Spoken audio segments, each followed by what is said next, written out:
बिस्मिल्लाहिर्रहमानिर्रहीम। Dear students, आज हम जिस मौजू पर गुफ्तगू कर रहे हैं वो है इंग्लिश लैंग्वेज में किसी बात का इकरार, तायीद या इनकार किस तरह करते हैं।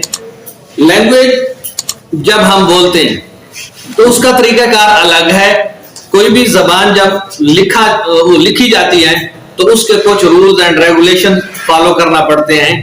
लेकिन हम आज जिस टॉपिक को हम देख रहे हैं वो है कि लैंग्वेज में, इंग्लिश लैंग्वेज में जब हम बात कर रहे होते हैं, कोई बंदा आपसे बात करता है क्वेश्चन वे में, तो आप उसका इकरार किस तरह करते हैं, उसकी तायीद किस तरह करते हैं, और उस बात से अगर आप लोगों ने इनकार करना हो, उस बात की नफी करनी हो, तो आप लोग उस बात की नफी किस तरह करते हैं। आइए हम कुछ एग्जांपल्स की मदद से आप लोगों को यह समझाने की कोशिश करते हैं कि लैंग्वेज में आपने किसी बात का इकरार किस तरह करना है और किसी बात का इनकार किस तरह करना है। हमारे पास एक एग्जांपल मौजूद है, have you completed your work.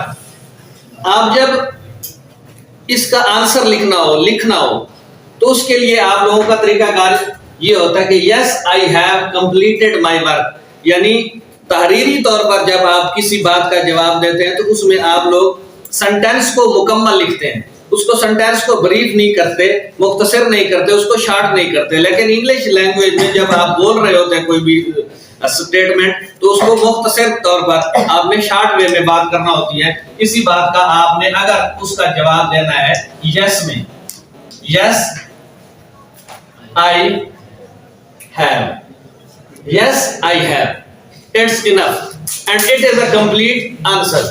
और दूसरी बात, शख्स को समझाने के लिए, बात समझाने के लिए ये एक मुकम्मल और दुरुस्त जवाब है। अनदर एग्जांपल हमारे पास है क्वेश्चन। आपसे कोई बंदा बात करता है, पूछता है आपसे, do you agree with me?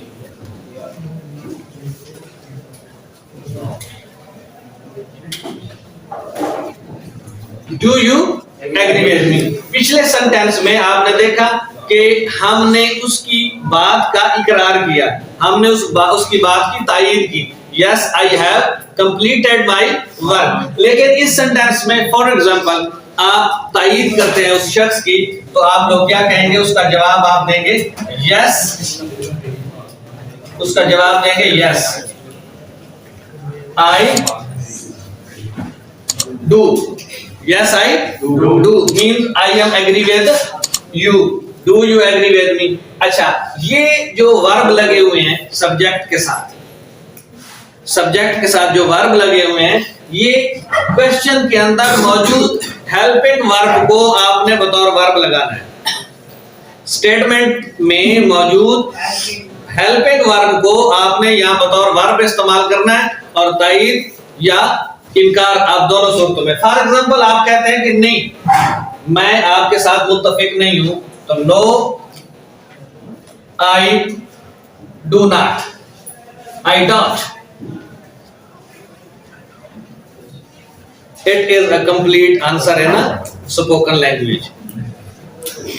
For example, will you support me in this matter, in this matter? Answer दो हो सकते हैं, यस तायीदी, yes I will, yes I will. No आप इनकार कर रहे हैं कि मैं आपकी फेवर नहीं कर सकता इस मैटर में, तो आई विल नॉट। तायीदी जुमले में yes I will means I will support you, I will support you. और इनकार आप किस तरह करते हैं? नो आई विल नॉट, नहीं मैं आपकी फेवर नहीं कर सकता। अनदर एग्जांपल इज, क्वेश्चन है, for example, are you a doctor? Are you a doctor? इसका आंसर इस तरह हो सकता है, यस आई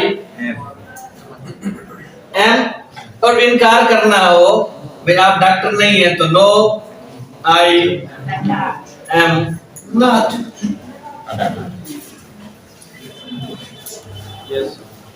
स्पोकन इंग्लिश में, स्पोकन लैंग्वेज में जब आप किसी से बात कर रहे हो तो उस बात का इकरार, तारीफ या इनकार इस अंदाज से कर सकते हैं कि आप क्वेश्चन के अंदर इस्तेमाल किया गया हेल्पिंग वर्ब को सब्जेक्ट के साथ लगाकर आप ऊपर वाले सेंटेंस को रिपीट किए बगैर आप अपना आंसर दे सकते हैं, और लैंग्वेज बोलने के लिहाज से आप लोगों का ये मुकम्मल जवाब होता है।